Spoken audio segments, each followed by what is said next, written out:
So I just spent, maybe 2 weeks putting together that case study that I launched. It's in my LinkedIn bio, or I guess my profile uh, link, and also on the timeline. I'll actually pin it right after this. But, anyways, spent a few weeks putting it together with the team, and just wanted to take a moment and reflect on how the past, year and a half, maybe even 2 years has been in this space.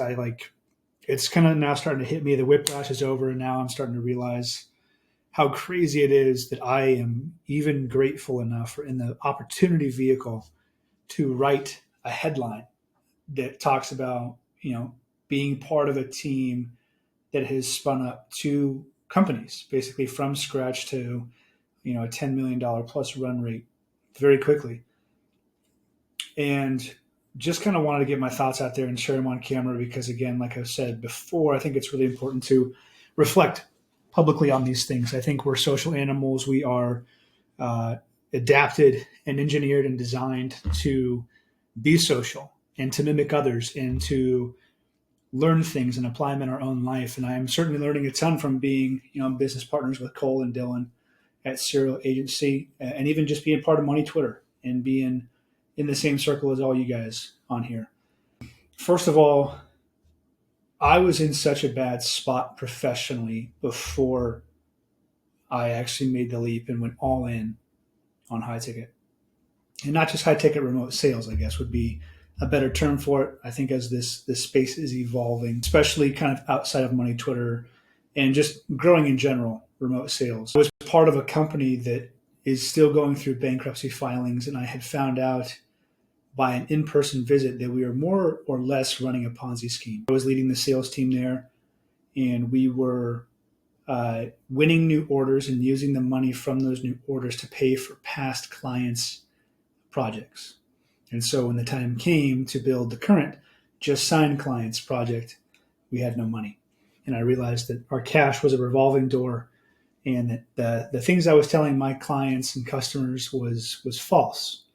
And that puts you in a weird professional mindset where you start to question the nature of your own work. And I went to a friend of mine in the space, a few friends actually, and they helped me out in a big way. And that was because I had done the important work and I had done the things I needed to do. Same things I'm telling you guys to do. If you're in my DMs, I'm telling you right away, start to compound your skill set and reputation. The first thing you have to do is probably start to compound your reputation, because you can compound your reputation and start to build it from scratch even if you're not working currently. If you're not on an offer, if you're not selling for a company and you're not doing anything, there are still actions you can take every day to compound your reputation. And that is simply a matter of putting your face in front of the camera and meeting with other people in the space and not asking for anything in return. That's all it is. And thankfully, I had been doing that for about a year and a half before that moment when I needed to resign on a Sunday and I needed to bring in some income very quickly.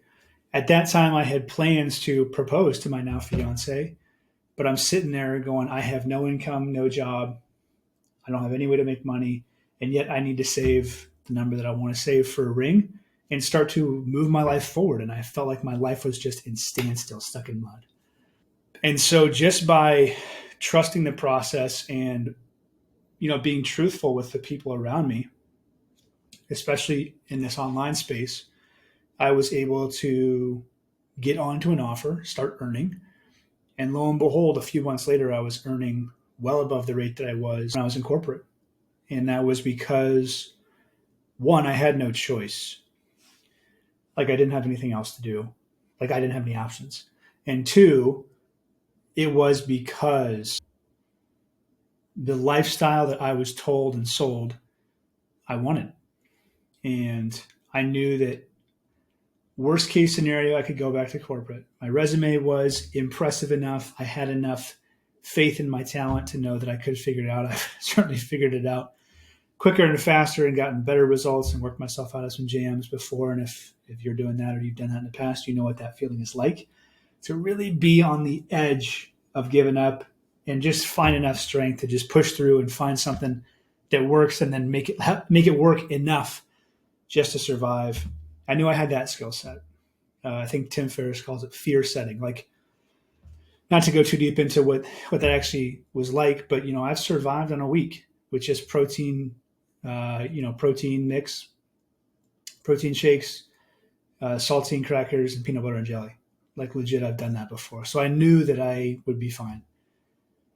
And so, anyways, just rambling on here. I'm so grateful for this space. Thankful. I don't know who gave this to me or what it is, but it does seem to be a gift that I try and take advantage of, which is just being disagreeable enough to take chances on things that other people may deem unrealistic, maybe a scam, or things that aren't typical, things that aren't along the norm. I don't know where that comes from, but it has certainly served me well. And now, fast forward to now again, to kind of wrap this up, I just wrote that case study with the team's help, and we launched it. And even the fact that we got it out to market and we were able to tell that story, I'm grateful enough for that opportunity. Haven't shared this with a lot of you guys, but I have a tattoo right here on my bicep, and it's from Star Wars. Hang with me here, but it's a line in Empire Strikes Back that Han Solo says when he is flying through the asteroid field after escaping the Empire's grasp, and he says they're trying to fly through this impossible thing to navigate that no one has ever done. And C-3PO is trying to give him is calculating the odds out loud on their survival rate. And Han Solo, without even turning around, with complete focus straight ahead, says, "Never tell me the odds."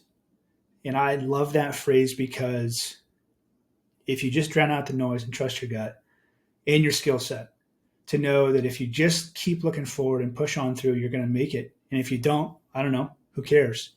But it's worth pushing on forward regardless of the odds against you. And so that would be my recommendation to all you guys out there right now that may be struggling or are looking for some sort of advice, is just don't worry about the odds, just push forward.